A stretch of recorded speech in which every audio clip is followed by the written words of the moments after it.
Hello po sa inyong lahat mga ka-crypto. Ako po si Pinoy Crypto Trader at sa video na ito ay atin pong pag-uusapan ang tungkol dito kay Shiba Inu, kung saan ang sabi po rito ay SHIB could surge to 0.011 as Shiba Inu team reveals new goal.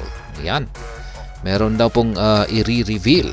Ayan, or ilalantad ang team ng Shiba Inu na isang bagong goal po ito or bagong layunin or bago po nilang plano. At yung kanilang bagong goal na ito ay ito raw ang siyang magdadala sa presyo ni Shiba Inu patungo sa 0.011. Napakataas po nito na presyo. At yan, 0.01 or 0.011. Yan na po yung 1 cent dream natin. Or yung ang pinaka-ambitious price target na inaabangan ng lahat or inaasahan ng lahat na makakamit ni Shiba Inu sa hinaharap. At ayan, para bago po natin alamin kung ano nga ba yung i-reveal ng Shiba Inu team na ito na bagong goal, ay nais ko lamang po munang bigyang linaw ang aking disclaimer kung saan ang nilalaman po ng video na ito ay hindi po ito isang financial advice. For education and information purposes lamang po ang layunin nito. Maliban po dito ay nais ko na rin pong magbigay babala na wala pong kahit anumang group chat ang Pinoy Crypto Trader. Yan, Shiba Inu might be gearing up for a rally towards 0.011 as the ecosystem team reveals plans to finalize all ecosystem projects by 2024. Kaya yan, mukhang si Shiba Inu raw ay naghahanda na sa isang napakatinding rally or pag-angat sa presyo patungo po sa presyong 0.011. Yan, sapagkat ang mga team developers ng Shiba Inu ay yan, kanila pong inilabas yung kanilang plano na kanila pong tatapusin ang lahat ng mga projects dito sa ecosystem ng Shiba Inu bago po magtapos ang taong 2024. At ngayon po yan, ngayong taon po ito, 2024. Yan, kung nangyari daw ito at natapos na lahat ng mga projects dito sa ecosystem ng Shiba Inu, ay ito raw po yung magdadala. Yan, kaya sa presyo ni Shiba Inu patungo sa 0.011. In a recent tweet, Shiba Inu's content specialist Lucy revealed that the team plans to complete all proposed ecosystem projects by 2024 or 2025. Lucy made this known following a meeting with Shiba Inu's lead developer Satoshi Kusama. Ayan, meron po kasing nakaraang tweet kung saan ay nagkaroon daw po ng pagpupulong itong si Madam Lucy. Siya po ang marketing specialist ng Shiba Inu at ang team developers, ang team led, yan, yung leader ng team developers na si Ginoong Satoshi Kusama, ay ayan, sila po ay nagkaroon ng meeting at napag-usapan daw po nila na tatapusin daw po nila ang lahat ng mga projects dito sa ecosystem ni Shiba Inu posibleng ngayong taong ito, 2024, or maaring umabot hanggang sa taong 2025.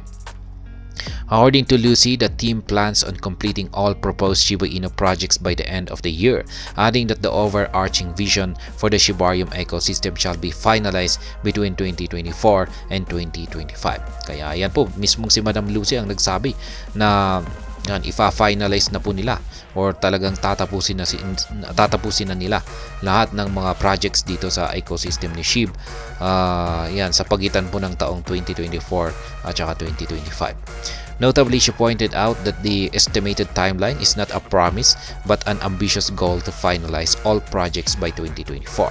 It's not a promise but that's the goal, she remarked. Kaya yan, hindi raw po ito isang pangako na magagawang tapusin ng SHIB team or SHIB team developers ang lahat ng mga projects na ito bago matapos ang taong 2024. Yan lamang daw po ay kanilang goal or kanilang balak. Yan, kasi pwede po silang mabigo rito at kakailanganin pa nila ng sapat na oras at ayan, pero yan daw po yung kanilang layunin or yung kanilang balak. Yan, ang tapusin ang lahat ng mga projects bago po matapos ang taong 2024. Proposed Shiba Inu roadmap. Additionally, Lucy proposed that the roadmap covers every aspect of the Shiba Inu ecosystem, spanning improvements, in-depth utilization on the Shibarium blockchain, and fostering crucial partnerships to accelerate overall growth. According to Lucy, these efforts would have a significant impact on Shibarium's gas token, BONE, while also contributing to the ongoing ShiBurn campaign. Furthermore, Lucy's tweet provided a sneak peek into the capabilities of the upcoming Shiba Inu DAO, or Decentralized Autonomous Organization. According to her, DAO will amplify the influence of Dodge Killer Leash and Shiba Inu's Shiboshis, hinting at an imminent reveal that promises to boost the significance of both assets. SHIB could reach 0.011. Yan po yung gusto nating malaman dito. Ayan, kung kaya ba talaga na akyatin ni Shiba Inu ang ambitious price target na 0.011. If the team succeeds in finalizing all proposed Shiba Inu projects within the estimated timeline, it could position SHIB for a potential surge to the 0.01 or 1 cent coveted price. Kaya yan daw po. Kung sakaling nagtagumpay daw po ang team developers ng Shiba Inu at nagawa nilang tapusin lahat ng mga Shiba Inu projects sa kanilang itinakdang timeline, ayan, ay posible raw pong si Shiba Inu ay sasabog patungo sa presyong 0.01. Yan, isang napakataas na presyo. Recall that last month, top analyst Ali Martinez confirmed that the TD sequential indicator shows a buy signal on the Shiba Inu chart. Ayan na rin po si Ginoong Ali Martinez, isang kilalang analyst ang nakapagkumpirma na yung kanyang ginagamit na TD sequential indicator ay nagpapakita raw po ito ng buy signal dito sa chart ni Shiba Inu. Per Martinez, the emergence of the buy signal suggests that Shiba Inu is gearing up for an upswing that could take it to 0.011. Kaya yan. Base po sa buy signal ng kanyang TD sequential indicator ay si Shiba Inu raw ay naghahanda sa isang matinding upswing na posibleng magdadala ito sa presyong 0.011. Yan, the TD sequential indicator has proven remarkably precise in predicting Shiba Inu price movements. Currently, it's flashing a buy signal hinting that SHIB could be gearing up for an upswing. Keep an eye out as SHIB could climb to 0.010 or potentially even reach 0.011. Ayan po yung actual na tweet rito ni Ginoong Ali Martinez. Ayan, dahil sa kanyang TD sequential indicator na nagfa-flash raw o nagpapakita ng buy signal ay ayan, ito raw po ay nagbibigay ng palatandaan na si Shiba Inu ay naghahanda sa isang matinding upswing or mabilis na pag-angat sa presyo. At ito po yung kanyang inilabas na price target dito na pwede itong umakyat sa 0.01 or 0.011. Ayan yung kanyang chart dito. Ayan yung nakikita natin yan na mga arrow na yan. Ayan, at saka may number 9. Ayan po yung kanyang TD sequential indicator. Ayan, pag nakaturo ito sa pababa, ibig sabihin ay babagsak ang market price ni Shiba Inu. Ayan, katulad ng dalawang nakalipas na signal dito ng kanyang TD sequential indicator. Sell signal po ito. Kapag nakaturo naman sa itaas ay buy signal naman po yan. Ayan, katulad nito.